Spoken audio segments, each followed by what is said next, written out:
Welcome our impressionable audiences to our new podcast, The Global Overpass, where we debate and deliver the best hard hitting analysis of political, social, and cultural issues in current news stories from across the globe.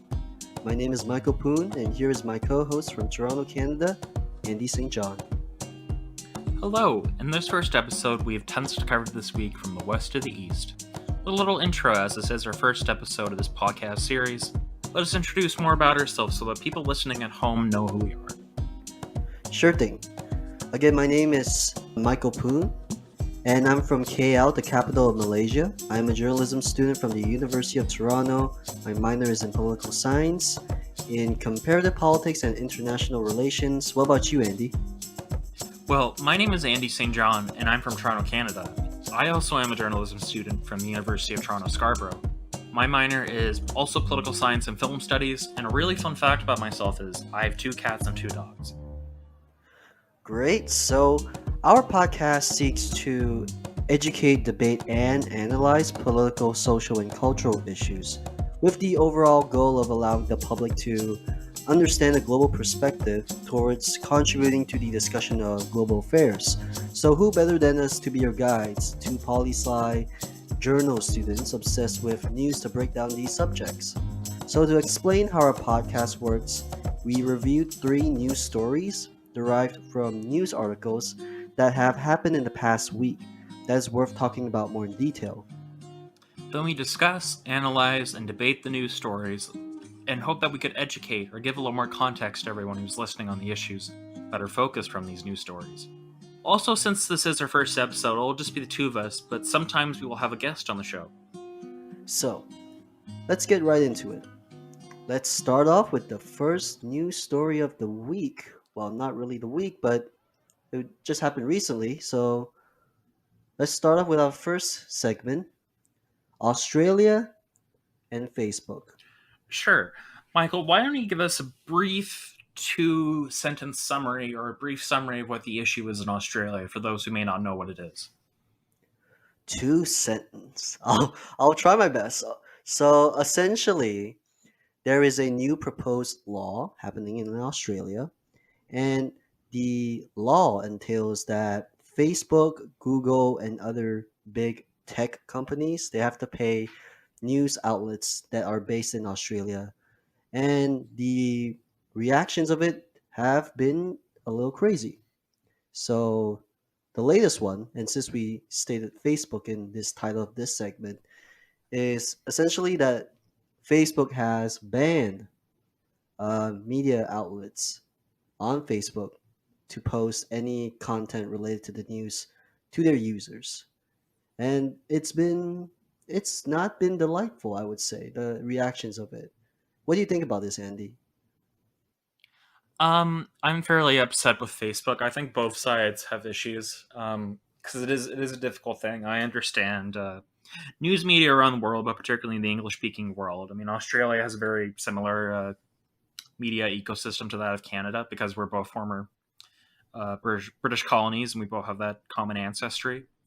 I do think Facebook is more at fault though, because I think with newspapers struggling so much online and with online revenue and other media companies struggling because of that, I think receiving some form of payment when their stories are put on Facebook, for example, I think that really it sounds good on paper. It sounds really good, but I think they should also address Facebook's concerns because I can understand like every single news story you don't want to have to pay for because I can understand that a little bit. But Facebook is one of the biggest companies in the world, and Mark Zuckerberg is one of the biggest billionaires in the world. So I think he could afford like a few dollars out of his pocket just to help some poor struggling journalist.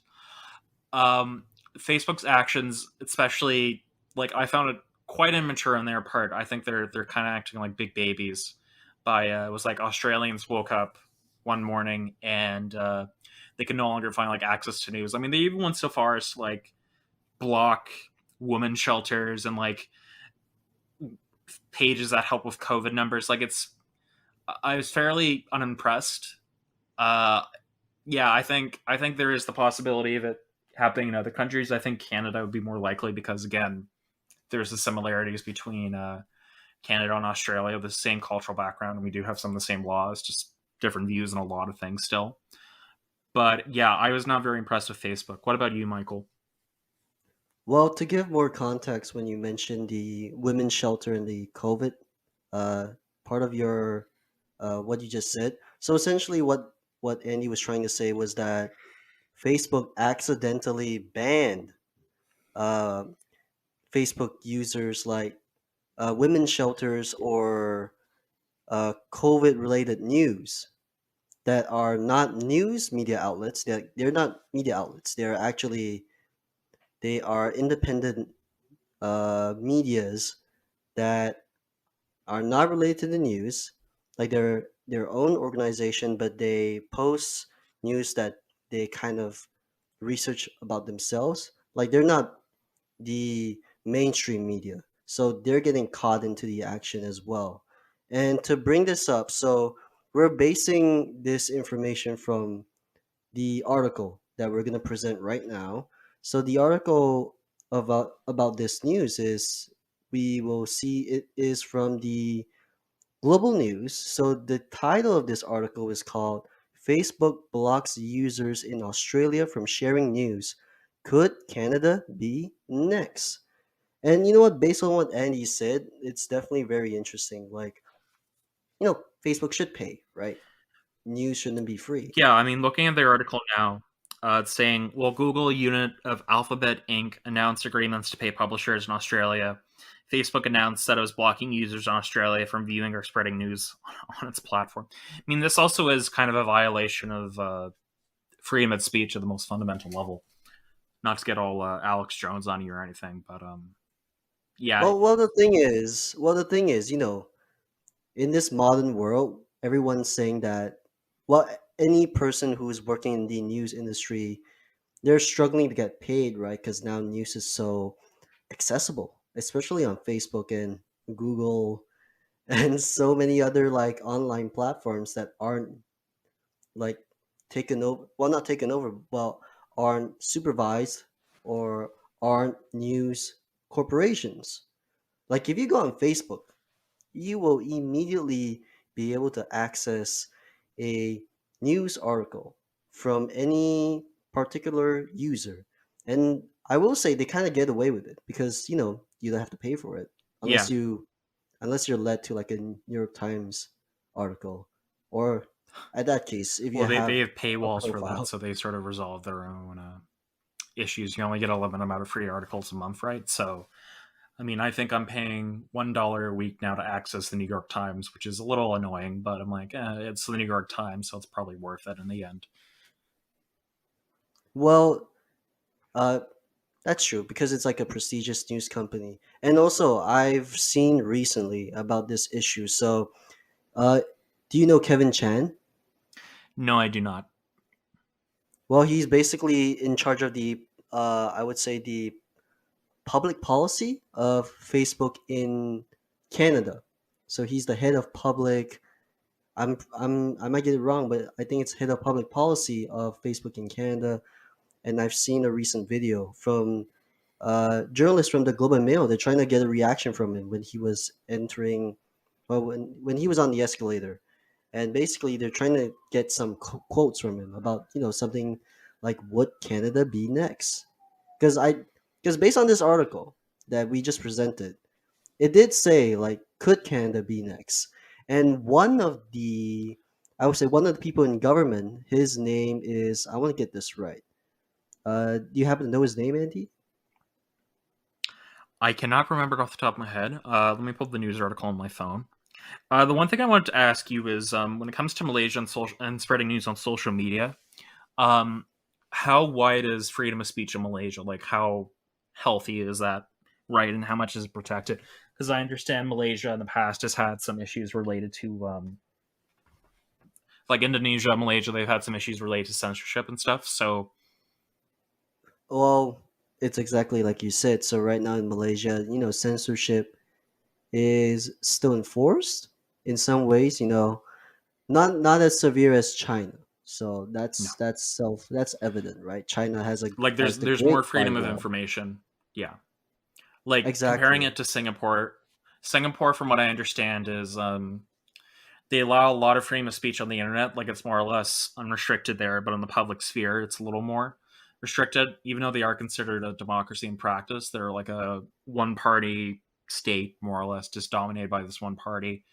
And I think they've only had like 3 or 4 prime ministers during their entire span of independence. Like I think it's all one family actually too. And it's interesting looking at the surrounding countries and countries thinking and comparing it to Canada and Australia. I'm not saying that like, oh, Canada and Australia are going to restrict our rights and prevent freedom of speech. Like I'm not some right wing nut job, but it's just interesting to compare to how countries monitor and sort of share social media and what they allow and what they don't allow on it. So like in Canada and Australia, it's more or less pretty free. I mean, they're cracking down harder on false information and misinformation because of COVID. Twitter is much more better than flagging down false info than Facebook. Facebook, I have not been very impressed with. Whenever I go on Facebook and I click on a news article, it's just like all this crap and links to like all these bogus sites claiming, oh, COVID isn't real and so on. Well, like you said, it's accessibility, right? So any company, corporation, user can enter Facebook. Mm-hmm. By the way, the person I was referring to that is in the Canadian government that's supporting this law in Australia. His name is Stephen uh, Guilbeault. He's the Canadian Heritage Minister. I So have never he heard of is him, one of so the yeah. So he's one of the few people that's supporting this law. I will say to my side that I do think that you know, prestigious news corporations or independent news corporations that are trying to, be monetized, and as long as they don't post any news content that kind of, I would say, disparages like the news itself, like they should be allowed and they should get paid, right? Because they're doing journalistic work. But I kind of get your point when you're trying to say that literally any user, any corporation can enter Facebook. And that is a problem. mm-hmm. And in this law, like I guess it's complicated in that sense that would Facebook have to pay them too? Like we're specifically talking about news corporations who are I would say sensationalizing and they don't really like research based upon facts, if you know what I'm talking about, right, Andy? Yeah, just reading over the article right now. I mean, it's talking about it could potentially generate 620 million Canadian dollars a year for publishers and prevent the loss of 700 jobs in journalism, which sounds pretty good. My one question is, what is the pricing? Like, what are they going to charge per article? Is it going to be like a few cents, or is it going to be a few dollars, or like 10,000? I don't know. Do you know at all what the prices are? Well, I don't think it's established yet. Yeah, it's for arbitrary something. Well, the thing is, before even getting to that part, the reaction has been um, huge, right? Facebook banned like all these Australian-based news corporations. That's their reaction, and Which is pretty immature. it is immature. And well, what's gonna happen next? Will Australia be able to continue with this proposed law? I think so, and I think they will come to a compromise at some point. I think, yeah, that's true. I think a compromisation because is I think possible. I think both. I bet like news creators and like media people are like, oh, this is great, and we're getting paid for stories, but we have no way of advertising it besides like Twitter and Google. Like we have no other way of advertising, and Facebook's such a huge revenue stream and how we share it. So we obviously have to come to some sort of compromise or find a way to make this work for both parties that satisfies both parties. So, I mean, what is your side that you're taking on this? I'm on the side of the Australian government. I'm like, I think there does need to be something like this. Like logically, it makes sense. And if all these other countries are looking at it, I mean, what's your take on it though? Like, what's your opinion? What side are you taking? I am similar to you. However, I am worried about how are they going to define that Facebook or these big tech companies are paying these news corporations. Mm-hmm. But who are these news corporations? Are we talking about because there might be a bias from how I see it based on different regions of the world. If it's let's say Canada's fairly liberal. Is it just going to be more emphasized on, liberal sided news corporations? Or is every news corporation getting paid by Facebook? Like, you know what I mean? Like, Well, the one thing in the article they're talking about is to come together and sort of form a international approach. I mean, it was like the Canadian guy talked to his Finnish, French, German counterparts all about it, just trying to figure it out. So the article is sort of suggesting there's like a professor at U of T who specializes in social media, and he's like, we all need a common international approach, like almost kind of like international coalition, not against Facebook, but to like sort of regulate it more. And this sort of ties into bigger questions of kind of because they're always talking about breaking up the banks, and now the other one's like, oh, we need to break up social media networks because of all the power and influence that they have and how they could spread false information, right? I mean, they're always going on about that. So that ties into larger questions. So that's for another time, I think. I think there's going to be no perfect way to do this. I think the best approach is to come together, like have all these different countries come together and work with Facebook at the same time. Don't do like a don't do like a Munich agreement or something where you yeah, kind of like forget like Czechoslovakia or something, and they're like Facebook's like Czechoslovakia. Uh, so don't do something like that. So you have to have everyone at the table as equal partners and make sure all sides and all parties are satisfied. That's what I honestly think. I will agree with you right there. So, our future episodes, and if this news keeps getting bigger, I'm pretty sure it's going to be brought back. But for now let's move on to our second topic of our podcast, which is about the Myanmar military. So, Andy, would you like to give the audience a little bit of context about this? Yeah, so Myanmar's country in Southeast Asia. Recently, they had an election back in November at the same time the U.S. election. It was largely seen as free and democratic by most of the world. However, the government stepped in, or the military stepped in, and they overthrew the democratically elected government, and now they've been in power for about nearly a month now. So I could provide the historical context, but it's way, way too long. So yeah, I mean, what do you think of it, Michael? As someone from where from that region, what do you think that says for your region of the world? So, to kind of like say it again, so I'm from Malaysia. I'm born in Malaysia. So, I'm born in the Southeast Asia. So, it's pretty close to Myanmar. The As Andy said, there was a recent election last November. The one who won the election is her name is Aung San Suu Kyi. So she won the election, and as Andy said, the military government pronounced it as fraud, and now she's in house arrest. And right Sweet. now, yeah, and well, house arrest is not that she's been in house arrest for a Step majority of again, her fake political life. news. That's exactly what Donald Trump would say. So now there's a lot of protests going on, and based on our second article, which we will refer to about this topic, so it's by the CBC, and the title of the article is called Myanmar's Military Extends Detention of Suu Kyi Amid Crackdown on Anti-Coup Protesters. So as Andy told me, like any region aside from the West, there's a lot of controversies. There's a lot of, hard hitting things happening to governments, to people who are aiming for democracy.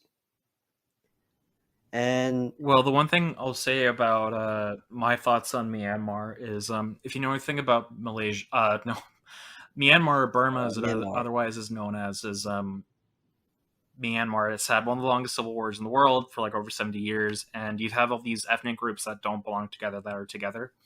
The one thing that's happened to Sung Ki in the past couple of years is the Myanmar military was waging a campaign of genocide against a Muslim minority group called the Rohingya, sort of forcing them out. And the thing what Key did was sort of defend the military and said, "Oh, this isn't happening. None of this is happening." And she basically denied that genocide was happening, even though it clearly was. So that cost her a lot of credibility internationally. So I'm not a fan of her anymore. I will admit. So Well, wait a second. So the thing with that is, roll back. Let's roll back a bit. So Aung San Suu Kyi, she rose to power, and she has a massive fan base, right? And she rose to power because her message was that there's corruption going on in Myanmar. which there clearly was. Yeah, I agree with her there. Well, there clearly is, and the thing is, that's her message when she started. Like Andy, like you said, the Rohingya issue, the Rohingya refugees. You know, based on my experience, I do see Rohingya refugees in Malaysia. When because a lot of Rohingya refugees they're flooding, right, and they fled to nearby Asian regions. One of them is Malaysia, and the thing with and a lot of people do analyze this. I would say the fall of Aung San Suu Kyi. I don't think it's a fall yet. I just think that you know, like Andy says, Aung San Suu Kyi does not believe that this genocide is a genocide. So I see your point, Andy, when you mentioned that, you know, Aung San Suu Kyi has controversies, much like a lot of politicians in the world. So, based on this, Aung San Suu Kyi, right now, she's in house arrest again, and the military government has staged a coup, and now there's a ton of protesters going on. And protests has been happening a lot in the past few years. One has happened in Toronto, Canada, one has happened in the United States, and also, in Hong Kong and also in Myanmar. So based on these protests, what do you think, Andy? Like, do these protests do anything? But in the context of Myanmar, though, because we know protests could work in some ways in the United States, but what about a country in the Southeast Asia? So one thing you compare it to is the still ongoing protest in Belarus and Russia. You both have autocratic governments where there is some very limited freedom. But basically, I think what might happen might be a situation similar to like Belarus, especially. What happened in Belarus last year, right? It was sort of the same situation with a rigged election. Uh, but the Belarus election was much more rigged. So I think something like that's much more similar. Like they're talking about cutting out internet access in Myanmar to stop the spread of news about protesting and organizing and protesting. So I think, having studied in political science, um, one way people stay in power is they either have like nuclear weapons or they control information, such as the case of China. So I don't think I have no idea what's going to happen. To be honest with you, I think the people in Myanmar should be free to decide their fate and find a ruler who's good for them. I would hope it's not Suu Kyi again, because just her leadership with the Rohingya crisis has shown sort of some undesirable qualities. So that's honestly Well, what I wait. think. Wait. If even I will say, even if you don't like Aung San Suu Kyi, and Like me I, as I well, appreciate the work she's done. She's done a lot for bringing democracy to the country, but her role in denying like a genocide is pretty severe, in my of opinion. Like course it's that's yeah, really of really course bad. it's severe. Yeah, it's severe. Like that's what I meant by undesirable qualities. Like she denied it. No, no, I'm agreeing with you here. I'm just saying, if she steps down and if she's out of the political spotlight, who's gonna take over? The military government. And isn't that the worst case Um, scenario at this point? the military takes back over again. Well, Um, they have a lot of power right now, and if you know anything about the history of Myanmar, the military is always required in the constitution to have like a couple of seats in the cabinet and parliament, so they still have a lot of power, and they have their own political party that they back, so they have a lot of power that way. the thing I'm trying to say is, even with this, I get all that. The thing is, if Aung San Suu Kyi leaves and she still has a message about democracy, I definitely don't like that she's not recognizing the genocide happening in Myanmar, but she's still against the military government. And if she leaves, who's going to take her place? The NLD, the National League of, is it national? Well, it's NLD. Like, Mhm. is someone going to take her place in this role? Like, her influence is already so massive in Myanmar. Like, it's so influenced to the point where she's been winning elections, and she won the election last November. But the government said it was fraud. So the thing with this, Andy, is just that there's consequences that could lead to worse scenarios. Like you said, like the thing I see is that if she leaves, the military government takes over. If she stays, like her actions against like certain issues, like you said, the Rohingya refugees, still terrible. But at least there's I would say, a being that's still against the military government. So really, is there a winning side? Like, is there a winning result here? Like, winning choice about all this, Andy? Like, what do you think? Well, the one thing I will say is we haven't talked about how the international world has probably responded. I don't know if the new presidency of Joe Biden has placed sanctions or the European Union has followed with sanctions. I That'll be think the best tough. thing to actually help remedy the situation would be international pressure, like kind of what helped it before and help bring them back to the table. It's not like Iran and the nuclear deal, but you put on the sanctions, you force them to come to the table. You say, hey, this is not cool. You need to stop having so much power in the government. You need to have elections again. Release Suu Kyi again.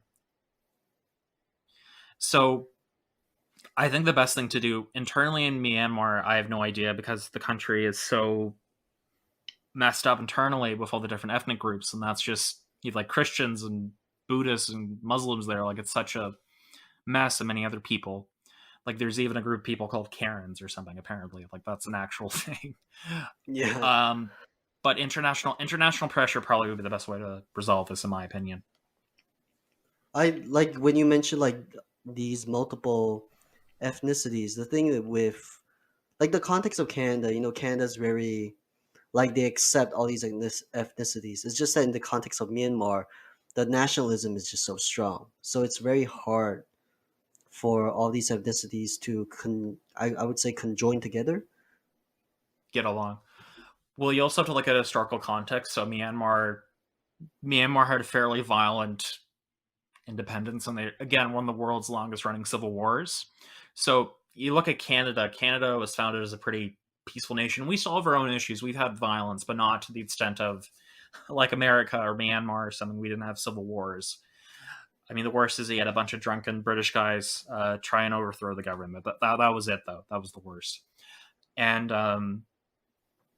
so it is. It also, if you have to look at the history of the country too, you have to realize how that impacts the present, and that's why this also relates to a lot of issues in the Middle East, where you have so many different people groups that don't belong together, like particularly like Iraq and Syria, where look at the consequences of that, right? Uh, so it is very difficult. I'm not Burmese or me. I don't know what the plural of Myanmar is. I don't know what they call themselves when it comes to that. I was going to ask you though. Malaysia is a fairly diverse country, though. I mean, it is a Muslim majority country, from Yeah, what I understand, right? it's But there a is, Islamic State. I mean, how much of the population is Chinese? Because you are Malaysian Chinese, right? So the majority is we call it Malay, so they're Muslims. Uh, I would say there's a close even number compared with Chinese and Indians. The thing with Malaysia is like I just mentioned, it's an Islamic state, and that's a whole other topic we can get into in the future regarding religion, right? When how does a country fare when religion runs the country? And much like Myanmar, there's a lot of censorship.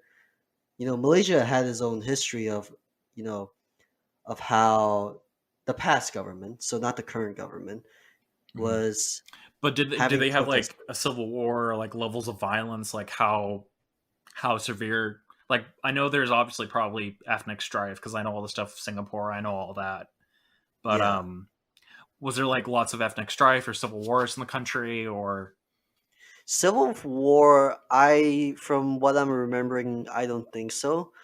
Like the thing is, Malaysia was run immediately by what was the initial main political party ever since it was founded, ever since it was independent from I assume the British colonies. So ever since then, that political party had no opponent until the last election. But there's a whole other issue with that because there's definitely a whole other issue with that. So basically, the last prime minister, who was the fourth prime minister, if I remember correctly, is no he stepped down because of certain controversies, and we can get into that in the future episodes. We'll see about that. So basically, with this Myanmar issue, we'll wrap it up by saying, it's a tough choice, right, Andy? Like, what can you do? I think international pressure. Yeah, I think international pressure. I'm pretty sure there is. She has probably someone lined up to be her successor. I feel like she's probably planned for this. I feel like that's the thing. I don't think she should be in power again because again of the genocide. So that's just honestly my thought. I will say though, if you say there's people who will follow up from her if she were to step down, I feel like they would have. I feel like her and her, I would say the person that will follow up from her is gonna have like the same amount of, like theories, political theories, and thoughts when they step into Well, power. you need also the same charisma, right? Like as her. I don't know how charismatic as of a leader she is, but I'm assuming she's probably pretty powerful. You need someone the same amount of power, I think. So, but I feel like it can be resolved. So, but again, you and I are not from there. We don't know fully. We don't know what it's like to be Burmese or anything. So, Yep. So this podcast is just to educate, analyze, and debate everybody. So Andy, yeah. let's move on to our final topic of the day, and I'm gonna read the title of the article real quick. So it's from CTV News. The title is COVAX. What is the UN vaccine plan for poor countries and why does it matter? So, to give a little context about this, so COVAX. What is COVAX? So, essentially, COVAX is developed, or it's essentially a plan developed by the World Health Organization and a couple of partners, and it's basically a cooperative program that is aimed to help low and middle income countries to get equitable access to COVID-19 vaccines. And the case of this is that some countries will be able to pay for them in a lower price, and some will be able to get them for free in a donation type of way from the uh, World Health Organization and in a way from some charities. So to give just a bit more context, so the COVAX plan, it hopes to deploy about 336 million doses by the end of June. So June 2021. So you know about this COVID-19 that's been going on, right, Andy? It's been going on since, God no, I I don't have know. not heard a single thing. I've been living under a rock for the past year when it comes to COVID. So I do know what's going on with Kovacs. I have a very brief understanding of it. I think it's very flawed from what I understand because a lot of first world countries are hogging like I think like 80% of the vaccine supply in the world, from what I understand. Don't quote me on that. So it's like 14% of the world's population, which I am very eager to get a vaccine. I'm very eager to get a vaccine for my grandmother because that's sort of like a burden of worry on myself. I am very eager for her to get it. But Mhm. at the same time, I think I really hate the idea of vaccine nationalism. It really makes me angry, but I can understand it. Could you explain a little bit about what do you mean by vaccine Well, vaccine nationalism? nationalism. So let's say a country comes up with a vaccine, they're developing it, and they're the ones that own it. So they're like, oh, we need to save for our people. Like they're kind of like Gollum in Lord of the Rings. They're like, oh, my precious, my precious. Like they're kind of like that. Okay. Mhm. And the vaccines that they do give to other countries, it's usually very meager. And like Mondiera and Pfizer, like the United States and particularly Britain and Israel, they've like done so well when it comes to vaccinating people, especially Israel. I think they vaccinated nearly like 100% of their population, and then Britain's like getting it like that in the United States is like really really pushing it. whipping it up. Hmm. And then yeah, it's just I just really don't like the idea of vaccine nationalism, but I can understand it. It also has to do with Canada and their manufacturing abilities for vaccines, but we can talk about that later. Well, like the thing with this is that we talk about vaccine rollout plans, and obviously, developed countries are going to get them first. They can pay for it.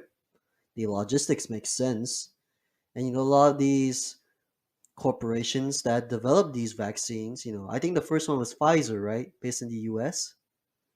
Yep. So exactly, some company that's based in the US is obviously going to provide vaccines to the US first. So internationally, there's a lot of corporations who are trying to develop their own vaccines.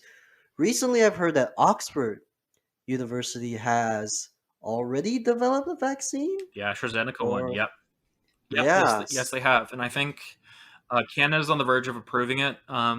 They were meant to approve it this week, but I think they probably delayed it by another couple of weeks, which is very frustrating. I think we really need to speed up that process, but of course, you have all the variants out there, which so frustrating. And Ontario just reopened, but again, this is a whole a another whole thing. nother issue. Yeah, whole Well, the another thing issue. with COVID vaccine rollouts is that I think you've talked to me about this before. The problem with why the progress is so slow is the logistical sides, right? So basically, distributing the vaccines to these countries takes a long time. There's a specific procedure about it. You have to keep the vaccine in a cold temperature, Andy. Well, it's not really logistics for Canada. I think the biggest problem for Canada is that we have a lack of manufacturing when it comes to vaccines. We don't have any domestic vaccine producing factories or anything. I mean, India is like doing fantastic work when it comes to producing vaccines, especially the AstraZeneca one. But the thing you have to look with like India and the United States and Britain is that they have big populations. They're major centers of commerce and industry, so they more or less have the ability, especially the United States, more the United States. They have the ability to manufacture anything that they need, and especially India, just because of the population, the manpower that they have. Canada, we only have 37 million people, and we're fairly spread out, or we live within like 500 kilometers of the border. So I mean, Yeah. it's like, and then you have people way up north, and like again, this is where logistics come in, but the logistics isn't as it's not as difficult as it seems. I just think it's a lack of manufacturing capabilities that we have here in Canada. But the problem is though logistics when it comes to smaller countries, like you have all these sub-Saharan African countries and countries like Malaysia, for example, and other countries, is lack of refrigeration equipment, poor infrastructure, poor everything. From what I understand, a lot of these countries, and especially in Africa, are not going to get the vaccine until like 2023 or 2024. And then like Well, I think well, hold on, Andy. So for Malaysia, oh yeah, I don't they're know about gonna no, no, no. For sub-Saharan countries, like you said, like Africa, I will say it will be a little bit later. For Malaysia, though, interestingly, it happened recently. So Malaysia's gonna get the vaccine rollout by the end of February. oh that's terrible. So you can see, so based on this conversation we're having, right? You can see the developed countries are getting it first, and then the developing countries are getting it second, and then underdeveloped countries are getting it third.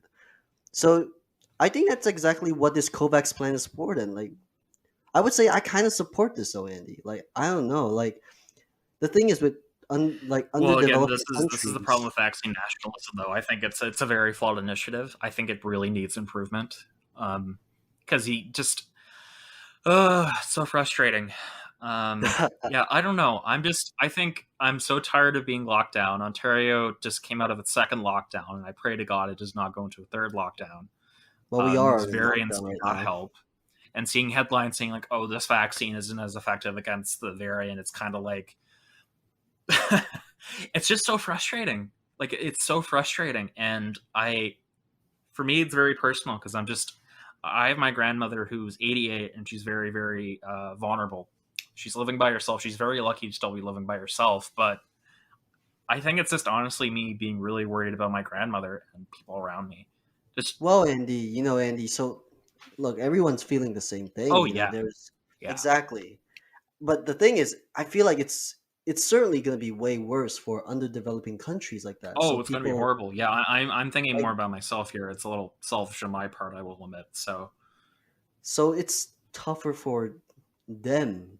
oh, I Like can't the thing imagine the agony. is, Yeah, yeah. Like the thing is, like with this equitable access for this COVAX thing, I feel like I don't know, I feel like aside from your opinion, I feel like it's actually a good thing. I do get what you're talking about when you say like the I think it's a vaccine. great thing. I really appreciate the effort behind it, but I think it's just vaccine nationalism and lack of manufacturing capabilities. A lot of these countries, including Canada, does not help. And then the logistics. I think we will be able to vaccinate it. I mean, we got rid of smallpox. We're on the verge of getting rid of polio. It is possible to Yeah, eradicate diseases.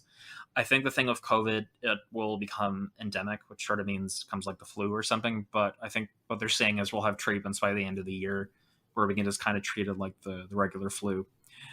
And yeah, it's just it's it's a long process. It really yeah, is. I mean, I can't really worry about it. I can only really worry about myself and my family. I mean, it's great to talk about it, but you and I can't really do anything about it just sitting in our rooms and stuff.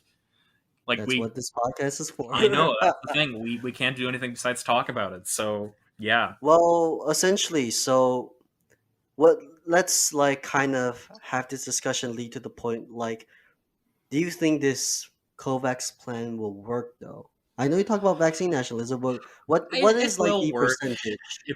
It will work. I think not a percentage, but I think it will work. I think my guess will probably take Over because this 50? has never been done in the history of mankind, right? So you also have to look at that. This is That's like the true. greatest mass immunization campaign in all of history. Uh, so I think a majority of first world countries, I think by the end of the year they'll have maybe like 50 to 60% of their populations vaccinated.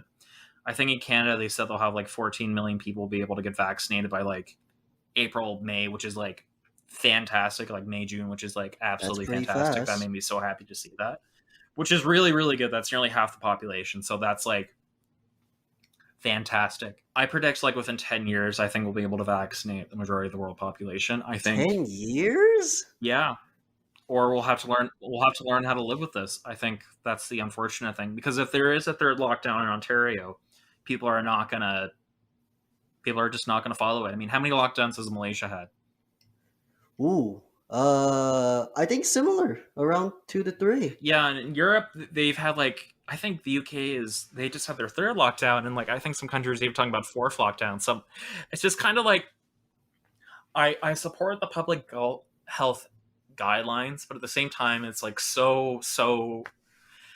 it's frustrating. And then Well, I'm trying this to is a whole clarify what whole another you thing though. So well, I'm trying to clarify what you're trying to say, because like when it comes to lockdowns, it's a whole complicated thing. Because there's some things we can do that shouldn't be in lockdown, right? Like essential stuff aren't being locked down, like getting groceries. But there's like some other activities that you can do that does not have that kind of has like the same amount of like I guess like level when it comes to like getting groceries. So maybe like going out for a run or like something similar to that involves like outdoors. So I get like the frustration of that. But I think the succession rate will definitely be over 50, but I don't think it's going to take 10 years. It's obviously going to be less than well, that. again, like you're gonna have people that are gonna resist it too. We haven't talked about anti-vaxxers at all. I mean, they're gonna be a huge problem. And again, it's just the logistics of particularly these like underdeveloped countries, like particularly in Africa. I think it's going to be, or who knows? I mean, who knows? I probably don't know enough about the situation. I have a family friend who's one of the leading infectious disease experts in Canada, so they probably know more about it than me. I could probably ask them. So yeah, Yeah, that'll be great. So I will say to kind of wrap this up. So the COVID vaccine rollout plan. So what do you think about its current progress? So do you think it's been going well? In Has it been going Canada, terrible? Well, in general, in in general, international anywhere. well, the United States, Britain, and Israel, it's going like fantastic. I mean, Israel's done the best out of anyone. Like they've nearly, I think they vaccinated like 90% of their population, or it's like above 50%, like some ridiculously high number. And they're already talking about doing lots of stuff. So I think it's going really well in Canada.